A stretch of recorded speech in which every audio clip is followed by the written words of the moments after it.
Baik, setelah ini kita juga akan menyimak bersama penyampaian keynote speech yang disampaikan oleh Profesor Dr. Didin S. Damanhuri. Namun sebelumnya kita akan simak terlebih dahulu peluncuran atau juga pemutaran launching buku Nusantaronomik karya Profesor Dr. Didin S. Damanhuri dan kawan-kawan. Ini dia. Indonesia terbentang jauh dari Sabang sampai Merauke, dari Biangan sampai Pulau Rote. Ribuan pulaunya, jutaan penduduknya, ratusan suku dan bahasanya. Indonesia adalah negara yang kaya akan potensi. Potensi yang tidak terbatas dan tersebar luas di penjuru tanah air. Potensi yang terletak di gedung-gedung tinggi hingga ke desa-desa di pelosok negeri.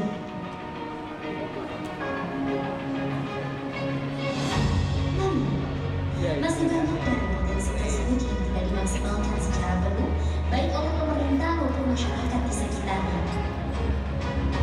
Pertanyaannya, apakah Indonesia sudah memaksimalkan potensinya? Maka dari pertanyaan ini, hadirlah Nusantaronomik. Nusantaronomik merupakan gagasan pembangunan negeri yang mengangkat ekonomi lokal dengan berbasiskan potensi dan ciri khas dari masing-masing daerah di Indonesia. Setiap daerah mempunyai warnanya sendiri, hal inilah yang menjadi dasar kekuatan dari gagasan ini. Nusantaronomik hadir membawa nilai-nilai kelokalan seperti pengembangan budaya ekonomi lokal, sosial, dan kelembagaan lokal. Gagasan ini hadir dari buah pikiran guru besar Fakultas Ekonomi dan Manajemen Ipb University, yaitu Profesor Didin S. Damanhuri. Bersama guru besar dan dosen dari berbagai universitas di Indonesia, lahirlah sebuah gagasan tentang bagaimana seharusnya ekonomi berkembang sesuai dengan karakteristik sebuah negara.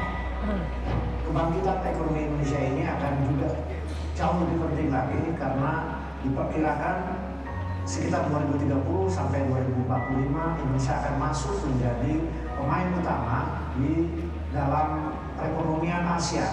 Nah, kami menyusun sebuah buku ini didasarkan kepada temuan yang mengatakan bahwa ekonomi lokal ternyata telah memiliki resiliensi di dalam perekonomian daerah masing-masing sekaligus penopang baik ketika booming maupun krisis perekonomian nasional, apakah itu pengalaman tahun 98 maupun di hadapan ini. Indonesia akan bangkit menjadi negara salah satu pemain utama di Asia dan di dunia, di mana bukan hanya produknya dalam bentuk korporasi besar dengan industri-industri skala besar, tapi juga ditopang oleh ekonomi lokal, UMKM maupun Nusantaronomik yang berkarakter Indonesia. Nusantaronomik adalah sebuah gagasan yang original yang melihat keberagaman praktek ekonomi di berbagai wilayah Indonesia yang dibangun berdasarkan etnik, budaya, konteks lokal, dan sumber daya alam sebagai sebuah kekuatan ekonomi yang perlu didorong untuk menjadi tulang punggung perekonomian nasional. Saya berharap Nusantaronomik ini sama-sama kita dukung, kita dorong untuk berkembang, bisa diimplementasikan di berbagai wilayah di Indonesia, sehingga kita bisa membangun ekonomi dengan kekhasan Nusantara. Saya memandang gagasan Nusantaronomik adalah sebuah invensi yang siap menjadi inovasi sosial. Dalam kerangka pemikiran, saya menilai ini adalah gagasan makro yang boleh bersambungan dengan gagasan mikro. Berbagai kajian-kajian mikro akan menjadi nampak hasilnya untuk menjadikan inovasi sosial apabila Nusantaronomik menjadi sebuah kerangka dasar bagaimana mengembangkan peran ekonomi dan sosial untuk Indonesia ke masa depan. Saya harapkan gagasan ini tidak berhenti menjadi sebuah invensi, tetapi sesuatu gagasan yang terus dikreasi aplikasikan secara nyata sehingga menjadi inovasi yang berarti buat pembangunan kita sebagai bangsa dan sebagai negara. Hadirnya gagasan ini diharapkan mampu menjadi pendorong berkembangnya ekonomi yang bersifat lokal dan mampu menjangkau seluruh potensi di pelosok negeri. Melalui banyak fokus di discussion, gagasan ini kemudian dituliskan ke dalam sebuah buku sehingga menjadi referensi nyata untuk masyarakat daerah dalam mendorong perkembangan ekonomi lokal.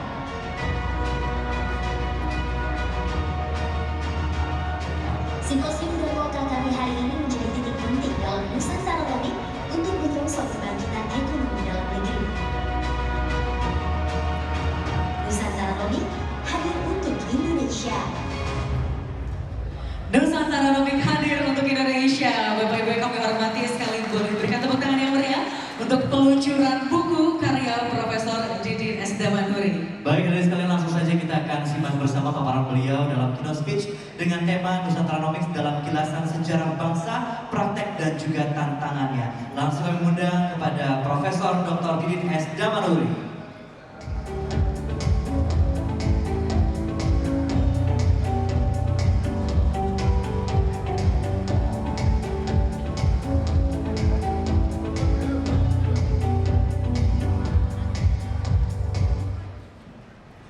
Bismillahirrahmanirrahim. Assalamualaikum warahmatullahi wabarakatuh. Bapak Menteri Dalam Negeri yang dalam hal ini diwakili oleh Dr. Teguh Setiabudi sebagai Dirjen Pembangunan Daerah, juga hadir Dr. Bahtiar, Dirjen Politik dan Pemerintahan Umum, yang mewakili Rektor UPB, Prof. Hernan Pustiadi, yang mewakili Menteri BUMN dan Menteri UMKM, para kepala daerah yang bisa hadir sampai siang ini dan akan bergelombang, mungkin agak siang bertambah juga, dan seluruh hadirin, baik para akademisi, para mahasiswa yang menempuh S3, S2 dan S1 mungkin, para dosen IPB maupun di luar IPB. Sejak tadi sambutan dari Dr. Eka Sastra, ini adalah penopang utama acara ini dari Kadin. Dokternya kebetulan saya sebagai Ketua Komisi Pembimbing. Subsidi harus dicabut, segala proteksi terhadap barang dan jasa di berbagai negara harus dilonggarkan sehingga terjadi arus barang dan jasa yang sama untuk seluruh dunia. Tapi dampaknya tadi yang Swab katakan, Indonesia atau dunia mengalami ketimpangan antara lain 2.115 orang super kaya dunia sama dengan 60% penduduk dunia. Itu sisi gelap dari globalisasi, akibat dari satu paradigma di mana pembangunan diatur dalam sebuah skema yang disebut monolitik tadi oleh Pak Rektor. Nah, padahal sebenarnya di balik ada kenikcayaan Amerika, sebenarnya kita mencatat ada model lain yang disebut dengan China misalnya, yang berbeda sekali, sebagai two system in one nation, karena sistem politiknya itu sangat totaliter, komunis, tapi sistem ekonominya sangat liberal.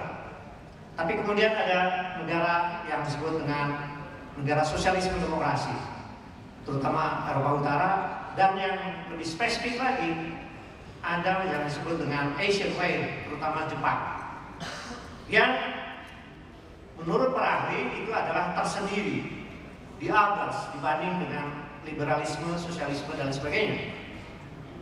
Karena karakteristik ekonominya tidak hanya berbasis materialisme, tapi juga nilai-nilai tradisi, nilai agama itu menopang ketika industrialisasi itu berjalan intensif. Lanjut.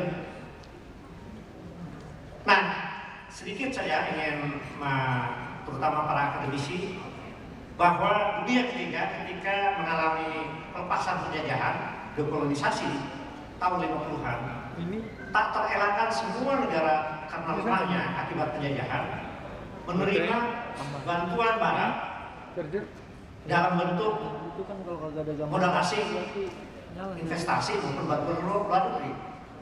Itu tesis Rutgers yang sangat terkenal, tak terelakkan termasuk Indonesia. Jadi sejak tahun 50, terutama nanti tahun 70 sampai apalagi di era reformasi, gelombang arus finansial negara-negara barat masuk pada negara dunia ketiga yang oleh Pak Rektor tadi dikatakan ini dipompakan dengan paradigm juga yang monolitik yang disebut dengan neoliberalisme. Nanti kita akan lihat dampaknya. Bagaimana sulitnya para pemerintahan di dunia ketiga, apalagi di Indonesia, begitu besarnya upaya untuk mengadjust, menyesuaikan terhadap paradigma yang dipompakan itu. Nah, oleh karena itu kita nanti akan mengenal di dalam misalnya perilaku ekonomi yang disebut dengan Yahya Muaimin dalam disertasinya itu political entrepreneur. Jadi wirausaha tapi sangat tergantung pada para politisi dan gejalanya sampai hari ini masih sangat besar. Atau yang disebut rent seeker, para pemburu rente, di mana orang berusaha tapi memanfaatkan lobby-lobby maupun regulasi pemerintah dengan segala dampaknya. Sekarang ada yang disebut dengan kartel, bahkan ada yang disebut dengan oligarki. Lanjut. Nah, sehingga Indonesia yang menurut Bung Hatta di penyusun Undang-Undang Dasar 45 dikatakan kita telah merdeka, terutama secara politik, tapi secara ekonomi kita harus berusaha memerdekakan penduduk dari ekonomi yang selama penjajahan Belanda menurut undang-undang mereka itu hanya di pedesaan. Undang-undang pun yang menempatkan bangsa kita inlanders ini hanya bisa bergerak di tingkat pedesaan. Ini dampaknya luar biasa sehingga kita menjadi sulit sekali membangun lapisan usaha pribumi misalnya. Nah, jadi istilah Bung Hatta waktu itu adalah kita perlu transformasi struktur kolonial menjadi ekonomi nasional. Struktur kolonial itu apa cirinya? Yaitu yang intinya adalah Profesor Bambang Brojo, mantan Kepala Bappenas mengatakan, yaitu kita banyak mengeksplor raw material, bahan baku, tapi kita mengimpor besar bahan jadi, bahan konsumsi bahkan, pangan bahkan. Jadi itulah yang sekarang Presiden Jokowi ingin lakukan dengan hilirisasi. Jadi kita ingin membangun struktur ekonomi nasional, di mana kita menjadi tuan di negaranya sendiri dengan memproduksi sumber daya alam yang begitu kaya, tapi oleh anak bangsa sendiri. Tapi selama itu belum tercapai, sekitar 70 tahun kita merdeka, kita masih sebelumnya kita masih berciri yang tadi disebut trade seeker, mungkin korupsi juga kita masih belum selesai, masih besar sekali.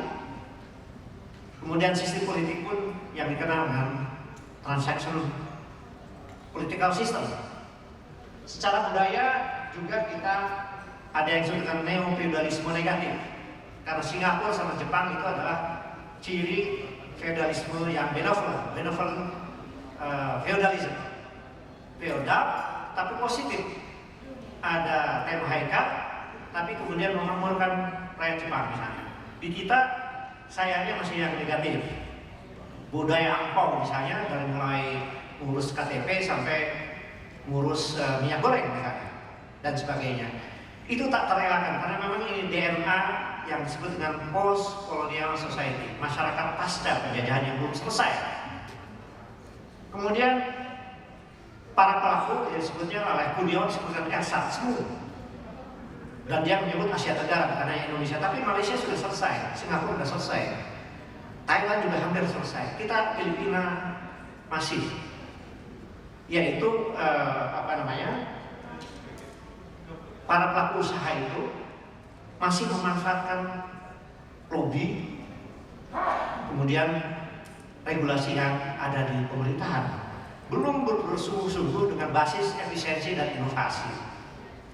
Lanjut, sehingga ciri yang mau kita capai adalah tidak boleh kita hanya menyerahkan perekonomian seperti pasal 33 ayat 1 itu hanya kepada pasar bebas.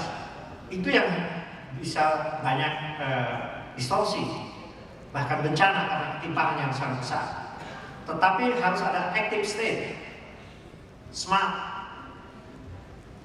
dan clean. Jadi negara itu yang aktif, cerdas tapi juga bersih. Kemudian ekonomi pasar yang sehat. Mengapa ada KPPU, mengapa ada KPK, itu untuk menyatukan ekonomi pasar. Pasar ekonomi bukan pasar politik. Juga entrepreneurial behavior baik di pengusaha maupun di pemerintahan. Nah, kemudian disitulah ada struktur ekonomi yang dibayangkan ada Nusantara Nomik. Jadi kalau ini transformasi itu berhasil, maka nanti di bawah itu ada pelaku Nusantara Nomik, di tengahnya ada kelas menengah, hasil dari UMKM dan gerakan koperasi yang sukses, dan di sektor besar ada BUMN dan korporasi, mungkin juga ada UMKM, mungkin juga ada Nusantara Nomik, tapi sudah sehat. Tidak lagi mengandalkan lobby, kemudian memanfaatkan regulasi hanya untuk kepentingan mereka saja. Lanjut. Ini hanya sekedar peringatan bahwa dasarnya adalah Undang-Undang Dasar 45. Ada pasal 33, 34, 27. Tapi ditambah pasal 23 di mana APBN, APBD untuk kesejahteraan rakyat sebesar-besarnya. Itu hasil amandemen. Lanjut. Nah, di sini nanti mungkin 2024 perlu ada berbagai revisi undang-undang, ada undang-undang BI dan perbankan yang belum terlalu memihak UMKM karena masih hanya 18% dari 10.100 triliun turnover perbankan, hanya 18% kepada UMKM. Selebihnya hanya pada korporasi besar. Dari 10.700 triliun menurut BI jatuh pada korporasi besar. Jadi ini kita nggak menyalahkan siapa-siapa, tapi masih harus kita revisi karena memang ada berbagai hal dari undang-undangnya sendiri. Kemudian ada undang-undang lalu lintas devisa, ini yang lagi kerepotan Presiden Jokowi, Gubernur Bank Indonesia, karena devisa kita hasil ekspor mungkin bukan hanya korporasi tapi banyak perusahaan sawit rakyat, UMKM, kita ekspor. Tapi menurut undang-undang boleh disimpan di perbankan luar negeri. Tahun 2015 saya menyampaikan waktu itu ada 100 miliar US dollar hasil ekspor. Kalau sekarang mungkin sudah 300 miliar US dollar disimpan di perbankan nasional. Ini kerepotan sekali bagi perbankan yang kita sangat lapar modal ini. Jadi ini harus kita revisi undang-undang lalu lintas devisa yang sebenarnya dulu tahun 99 untuk supaya ada capital inflow ketika ada krisis 98, tapi tidak direvisi setelah kita normal. Dan beberapa undang-undang pasar modal sekarang ini tidak akses ke UMKM. Kemudian transaksi ini di bawah 1 bulan, Pak. Jadi kayak kasino raksasa. Padahal di India itu 1 tahun. Transaksi yang boleh di yang blue chip, yang di pasar modal. Kemudian di Malaysia 6 bulan, di Thailand juga 6 bulan. Di kita prakteknya bisa hanya 1 bulan ditransaksikan. Padahal turnover dari pasar modal pun sudah di atas 10.000 triliun. Lanjut. Nah ini saya tidak terlalu detail, hanya mengatakan bahwa yang tadi dikompakkan sejak kemerdekaan itu adalah sebuah paradigm yang disebut dengan GDP.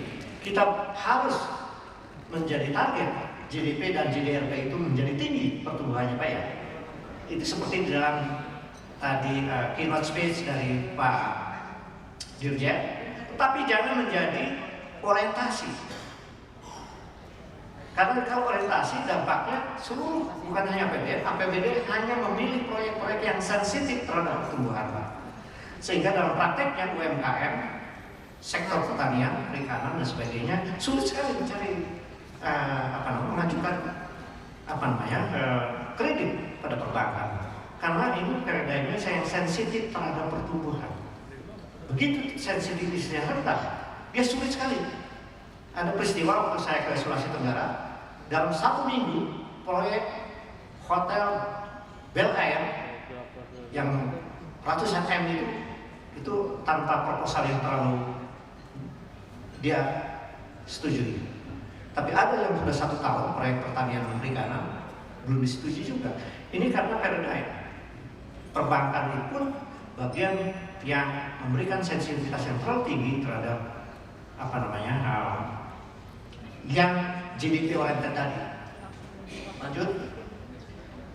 Lanjut saja.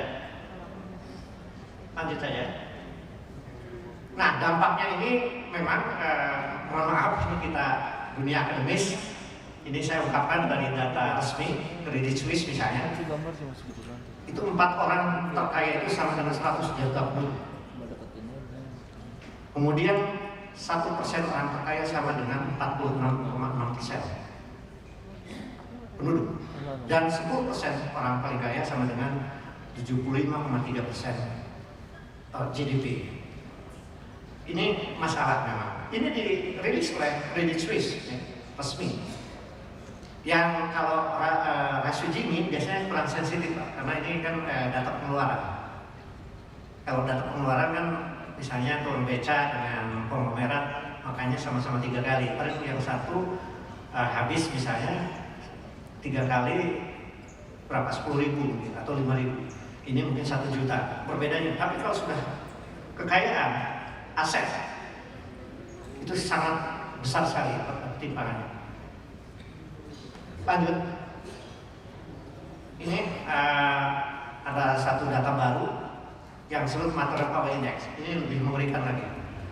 Yang disebut indeks oligarki. Jadi pada tahun 2014 yang dirilis oleh Jeffrey Winters itu gapnya baru 678.000 kali. Antara rata-rata 40% terkaya dengan income per kapita. Tahun 2022 saya hitung sendiri bersama mahasiswa mungkin hadir, itu sudah menjadi 1.065.000 kali. Jadi ini data yang nggak bisa ini hanya untuk dunia akademis memang. Tetapi ini sasaran dari kebijakan dan langkah-langkah yang tadi disampaikan oleh Pak Dirjen itu adalah memperbaiki ini. Lanjut. Nah, kemudian mengapa harus heterodoks? Itu bahasa Yunani. Sebaliknya itu ortodoks. Jadi heterodoks itu yang keluar dari tradisi yang dominan seperti liberalisme maupun sosialisme itu, dan itu mulai diintroduksi oleh Charles Johnson dalam disertasinya tentang Jepang. Itu kok beda sekali Jepang.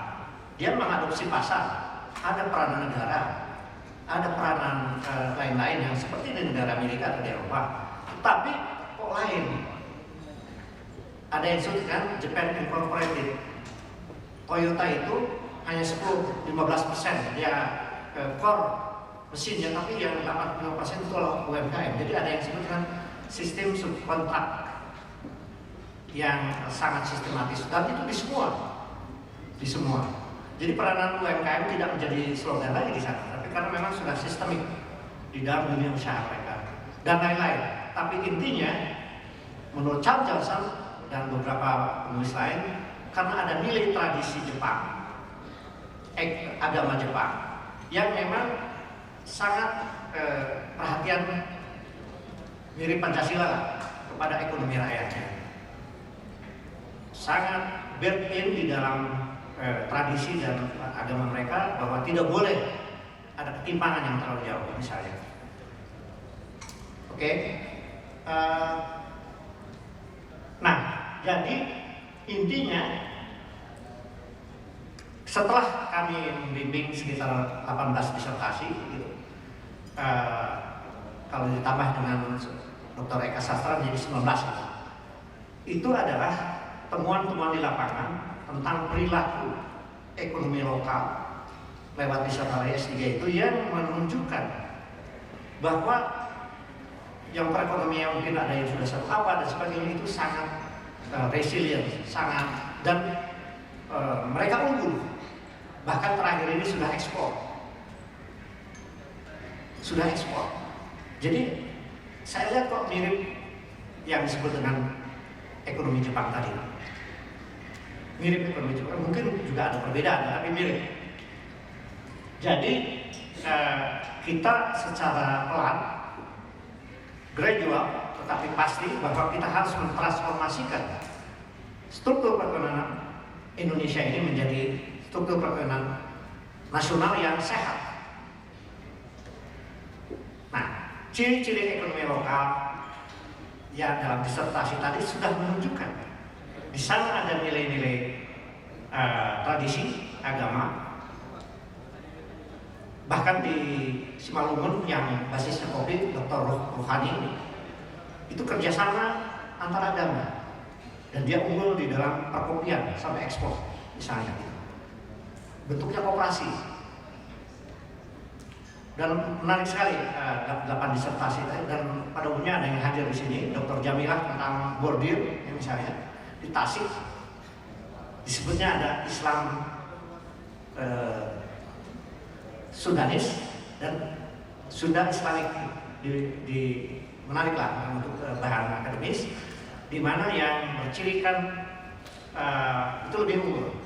Jadi dia punya nilai-nilai, tapi kemudian terrefleksi dalam kegiatan ekonomi sehingga bordir sudah menjelajah bukan hanya di Asia Tenggara, ekspor di Jakarta ini di pasar Abang, Tanah Abang misalnya, dan seluruh Nusantara sudah dan menyumbang pada PDB, Tasikmalaya misalnya, gitu. Dan lain-lain. Saya kira terlalu panjang kalau diceritakan contoh ini, tapi intinya kemudian saya bilang inilah saya kira struktur ekonomi nasional yang disebut agregasi atau penyatuan dari mungkin 546 ini, Bapak-Bapak, suatu saat itu perlu dipetakan di Pemda masing-masing tentang ciri ekonomi lokal itu yang resilience. Tadi saya ngobrol di Aceh misalnya, suatu saat itu bisa didigitalisasi misalnya, ada market intelijen lebih agresif di dalam pemasaran untuk lintas daerah untuk ekspor misalnya, untuk buah-buahan atau sumber daya alam di sana Pak ya. Nah, jadi ini yang disebut dengan heterodok dan kemudian saya menyebut sebagai nusantaronomi yang bisa mengoreksi mengapa ciri-ciri itu saya simpulkan dari berbagai disertasi itu, karena watak dari nusantaronomik yang saya sebut tadi itu sifatnya yang disebut karakternya itu adalah plural. Jadi ekonomi itu tidak perlu monolit, tidak perlu seragam. Tiap daerah bisa mempunyai keunggulan dan kemudian masing-masing menyumbang pada struktur ekonomi nasional yang sehat. Di dalam dirinya ada driving untuk tumbuh setingginya, tetapi di dalamnya sekaligus embedded melekat orientasi pemerintahan, karena tidak ada dilema pertumbuhan dan pemerintahan, karena memang mereka sejak awal sudah berniat untuk mengoke para karyawannya. Jadi lalu mereka berciri keberlanjutan karena sangat sound ecologically. Mereka sangat menghormati keberlanjutan ekologis baik sosial ekonomi maupun ekologi sendiri. Nah, yang ditemukan lagi dalam orientasi ekonomi Nusantara ini tidak ada dikotomi antara yang disebut dengan materialisme dan spiritualisme. Dr. Elfawati saya kira hadir sekarang itu di Padang tentang sawit rakyat dan sawit multinasional. Itu nilai-nilainya itu yang memungkinkan dia menemukan teori baru yang mengkritik dualisme Hugel namanya. Karena ilmuwan sangat mengenal Hugel, tapi dikritik oleh Elfawati karena temuannya tentang Nusantara di Minang, di mana tidak ada lagi pemisahan tentang tradisional dan modern, karena dia ternyata bisa komunikasi mungkin setiap paling telat 1 minggu bahkan tiap hari. Orang itu orientasinya dia juga menghargai materi, ekonomi, finansial, tapi juga tidak meninggalkan nilai-nilai spiritualisme. Dr. Elfawati sudah membuktikan itu. Nah, jadi lanjut saja, mungkin saya mau akhiri saja. Tetapi begini, kalau ada data dari Pak Dirjen tadi mengatakan bahwa UMKM itu skala ekonomi. Kalau ekonomi behaviornya ada Nusantaronomik. Bahkan bukan hanya menengah, ada yang sudah besar. Di skala ekonomi yang Nusantaronomik ada yang sudah besar juga. Sudah triliun omsetnya. Nah, kalau sumbangan terhadap penciptaan kesempatan kerja itu kan 97% tadi. PDB-nya 63%, tapi ekspornya baru 15%, Pak. Disinilah gagasan Nusantaronomik saya tawarkan. Mungkin nanti lokakarya yang siang nanti dari Dr. Lala Kalopaki, dari Dr.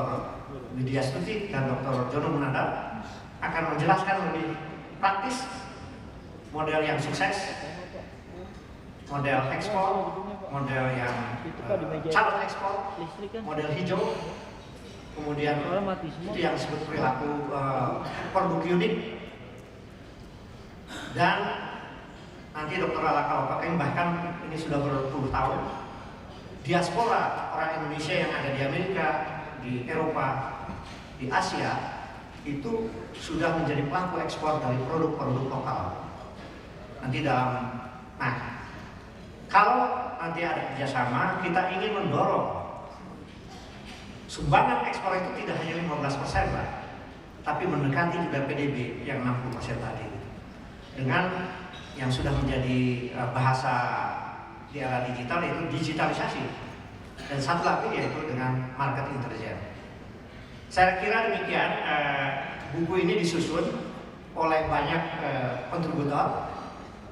Saya menggagasnya, ditanggapi oleh sekian guru besar dari IPB sendiri, dari UI, dari Erlangga, dari Dr. Prastanto, Rektor Atmajaya misalnya, menulis. Ada Muhammad Karim yang masih muda, dokter dari Trilogi dan lain-lain. Ini buku ini dipersembahkan, mudah-mudahan bisa dikaji oleh para akademisi, para mahasiswa S3, S2, dan para kepala daerah yang memperdalamnya. Dengan Dr. Bahtiar kita sepakat, Pak, ya, dalam sebuah webinar MAPI, ya, Masyarakat Ilmu Pemerintahan. Nanti kira-kira setelah Lebaran, Pak, ya, kita akan bahas.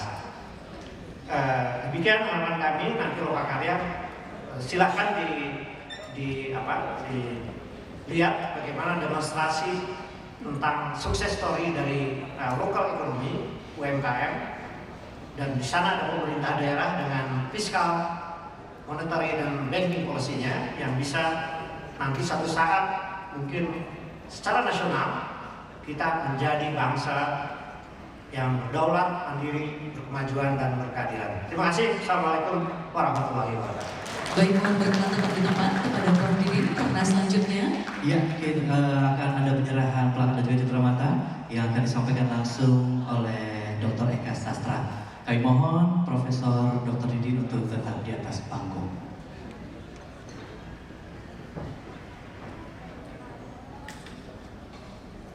Hadirin sekalian, berikan tepuk tangan sekali lagi untuk paparan dari Profesor Dr. Didin S. Damanhuri, Guru Besar Fakultas Ekonomi Manajemen FEM IPB University, sekaligus sebagai Ketua Lingkar Kajian Ekonomi Nusantara. Luar biasa sekali paparan beliau tentang Nusantaronomics dalam kilasan sejarah bangsa, praktek dan juga tantangannya. Ya, dan berikut mohon berkenan kepada Dr. Eka untuk bisa memberikan cenderamata yang akan diterima oleh Profesor Didin S. Damanhuri. Bapak Ibu boleh berikan tepuk tangan yang meriah untuk Profesor Didin dan juga selamat atas dilaunchingnya buku Nusantaronomics. Baik, kami persilakan untuk kembali tempat duduk. Luar biasa sekali dan tentunya hadirin sekalian, setelah ini kita akan menyaksikan, mendengarkan bersama diskusi dalam simposium.